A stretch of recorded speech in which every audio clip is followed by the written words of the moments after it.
sigură că ați văzut pe la mare sau prin diferite târguri bubble waffle, un soi de gofră sau vafă cu buline, făcută con și servită cu înghețată, frișcă, fructe și temiri ce alte minuni. M-am gândit să vă arăt și vouă cum se face și cine știe, poate pe viitor vă vin idei și vă deschideți și voi o afacere de acest gen. Pentru acasă, dacă nu găsiți formă specifică cu buline, se poate folosi și un aparat de gofră normal.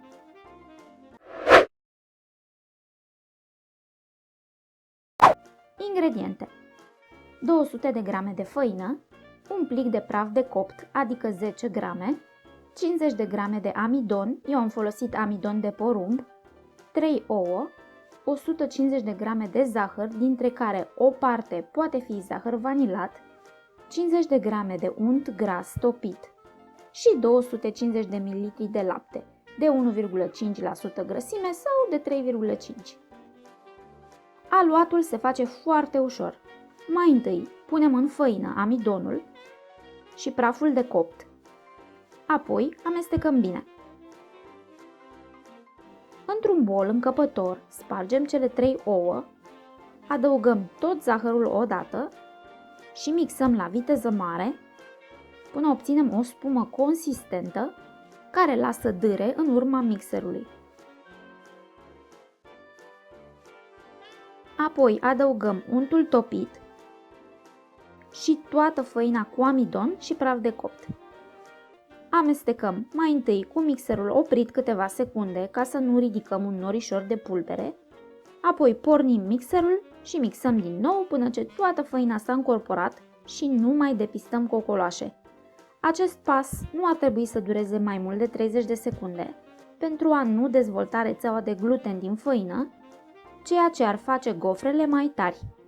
Turnăm laptele și cu un tel amestecăm încet pentru a-l încorpora și pentru a subția aluatul nostru. Dacă doriți, acum puteți adăuga arome după placul vostru. Transferăm aluatul într-o cană mare gradată, pentru că așa îl vom doza mai ușor. Acum punem o folie de plastic deasupra și dăm compoziția la rece, minim o oră, până la maxim 12. Acest pas poate fi sărit, dar eu vă recomand să nu o faceți, pentru că veți obține un rezultat mult mai pufos așa. Acesta este un aparat profesional de bubble waffle. Nu vă speriați, nu trebuie să cumpărați acest monstru pentru a face o vafă cu buline. Vă explic imediat. Aparatul conține două plăci metalice cu modelul specific și cu un strat antiaderent pe interior. Acestea sunt conectate la cutia electrică de jos, care va încălzi plăcile uniform. Aceste plăci însă se pot cumpăra separat și se pot folosi pe un ochi de aragaz, la fel ca o formă de fursecuri nuci. Vă recomand să căutați pe site-ul chinezesc AliExpress, pentru că veți găsi prețurile cele mai avantajoase, chiar dacă durează mai mult până ajung. Sortați căutarea astfel încât să vă dea prețurile mici la început. Mai puteți să căutați un aparat mic electric de uz casnic, dar este mai scump. Cine are cunoștință de astfel de aparate la prețuri bune, vă rog să ne spuneți la comentarii. Dacă nu vreți să vă complicați, folosiți un aparat de gofră normal. Micul monstru trebuie preîncălzit. Eu folosesc o temperatură de 160, maxim 170 de grade. Dacă folosiți plăci simple, le preîncălziți pe ochiul de aragaz cu focul mic pe ambele părți. Acesta este un timer în caz că dorim să-l folosim. Odată ce aparatul s-a încălzit, turnăm aluatul astfel încât să umplem toate bulinele. Este necesar să nu ungem forma cu ulei, altfel vafele nu vor avea o culoare uniformă.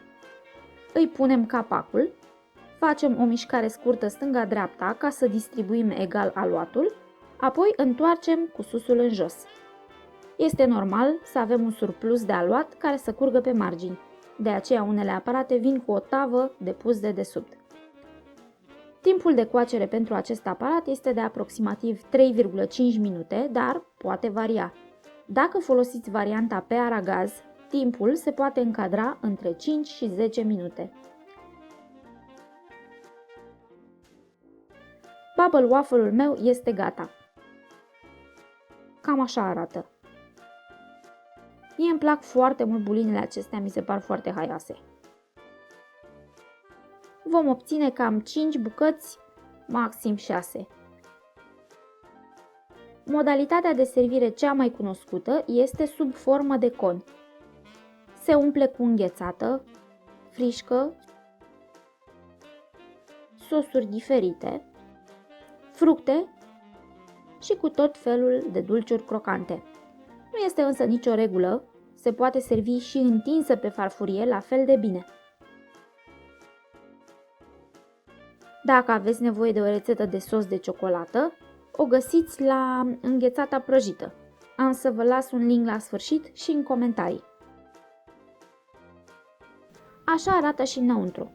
Dacă săriți peste etapa de odihnă însă, vor fi mai puțin pufoase. Dragilor, asta a fost rețeta de astăzi. Dacă v-a plăcut, dați un like și abonați-vă pentru că urmează alte rețete foarte interesante. Vă pup, dragilor, numai bine!